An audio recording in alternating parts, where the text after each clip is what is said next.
Hello friends, स्वागत है आपका एमके क्लासेस में। पिछली वीडियो में हमने क्वेश्चन नंबर 6 तक किया था। अब देखते हैं अगला क्वेश्चन 7। क्या कहता है 7? एक 8000 केजी द्रव्यमान का रेल इंजन प्रति 2000 केजी द्रव्यमान वाले 5 डिब्बों को सीधी पटरी पर खींचता है। यदि इंजन 40,000 न्यूटन का बल आरोपित करता है तथा यदि पटरी 5000 न्यूटन का घर्षण बल लगाती है तो ज्ञात करें नेट त्वरण बल बी रेल का त्वरण। ठीक है, तो करना क्या है इसमें देखते हैं। 8000 केजी द्रव्यमान का रेल इंजन है, ठीक है, और एक डिब्बे का द्रव्यमान दिया हुआ है 2000 केजी। ठीक है, तो 5 डिब्बों का द्रव्यमान कितना हो जाएगा? तो 2000 × 5 यानी कि 10,000 केजी हो जाएगा। तो कुल जो द्रव्यमान हो जाएगा वो कितना हो जाएगा? 8000 प्लस 10,000। ठीक है, तो देखते हैं। आइए अब हम लिखते हैं रेल के इंजन का द्रव्यमान m बराबर 8000 केजी और इसमें क्या लगे हुए हैं? डिब्बे लगे हुए हैं। तो डिब्बे का द्रव्य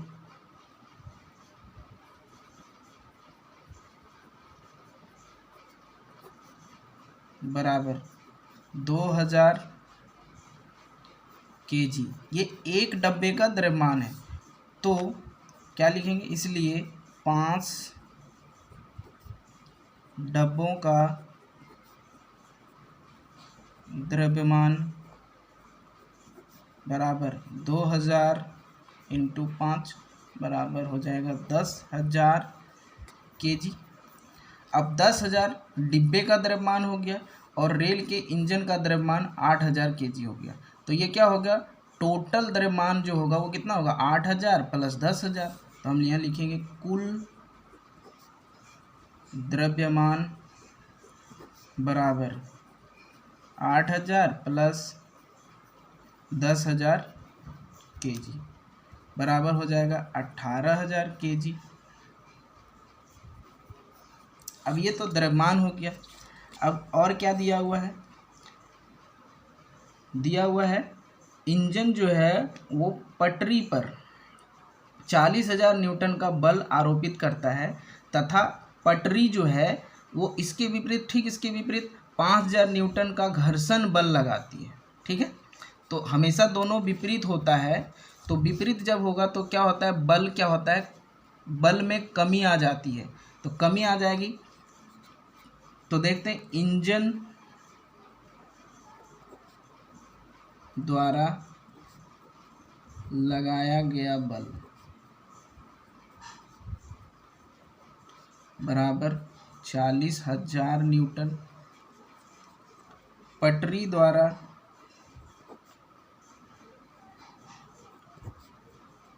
लगाया गया बल बराबर 5,000 न्यूटन। तो अब यहाँ समझते हैं, एक समझने वाली बात है कि इंजन जो है वो पटरी पर लगाता है 40,000 न्यूटन का बल और पटरी जो है वो इंजन पर लगाएगा 5,000 न्यूटन बल। तो ये जो नेट बल जो होगा वो क्या होगा? मतलब किसी स्पीड को क्या कर रहा है? ये धीरे धीरे कम करेगा। तो कम करेगा तो बल क्या हो जाएगा? कम हो जाएगा। इसलिए हम यहाँ लिख सकते हैं कि नेट त्वरण बल बराबर 40,000 न्यूटन माइनस 5,000 न्यूटन बराबर कितना आ जाएगा? 35,000 न्यूटन। इस तरह से ए नंबर जो है वो सॉल्व हो गया। ठीक है, अब हम देखते हैं ऑप्शन बी। ऑप्शन बी में कहता है रेल का त्वरण ज्ञात करना है। तो त्वरण ज्ञात करने के लिए हमें क्या करना पड़ेगा? तो त्वरण कैसे निकलेगा? हमको फोर्स पता है, मतलब बल पता है, और मास भी पता है, मतलब द्रव्यमान भी पता है। ठीक है, तो हम लिख सकते हैं कि फोर्स बल बराबर मास m इंटू ए होता है ये। तो m जो है वो कितना दिया हुआ है, हमने पहले पिछले देखा था कि द्रव्यमान इसका कितना दिया हुआ है, कितना हो गया था कुल द्रव्यमान 18,000 kg, और ए हमको ज्ञात करना है। और जो त्वरण बल निकल रहा है नेट त्वरण बल, इसी को हम फोर्स मानेंगे, फोर्स यही है। तो ये कितना निकला, अभी हमने ए ऑप्शन ए में देखा था 35,000 न्यूटन। ठीक है, तो यहाँ से क्या होगा, अब ये इक्वेशन बन गया 35,000 न्यूटन बराबर 18,000 kg इंटू ए। इसलिए हम कह सकते हैं कि ए बराबर ये 35,000 न्यूटन बटे 18,000 आएगा।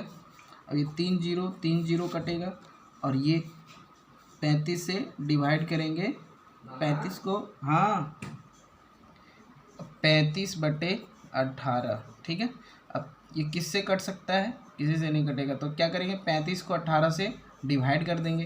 तो डिवाइड करते हैं इधर साइड में, 35 को 18 से, 18 एकम 18, कितना बचा, 15 में 8 गया 7, यहाँ 2 में 1 गया 17। अब यहाँ डिवाइड नहीं होगा तो पॉइंट पुट करेंगे, तो इसके लिए एक 0 पुट करेंगे।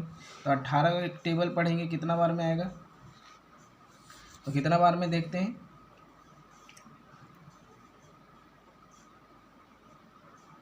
9 बार में। तो 9 बार में आता है 162।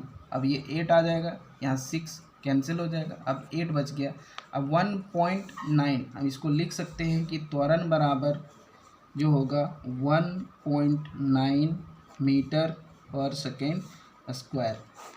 ये हो गया हमारा त्वरण। इस प्रकार को बी ऑप्शन का जो है वो सॉल्व हो गया।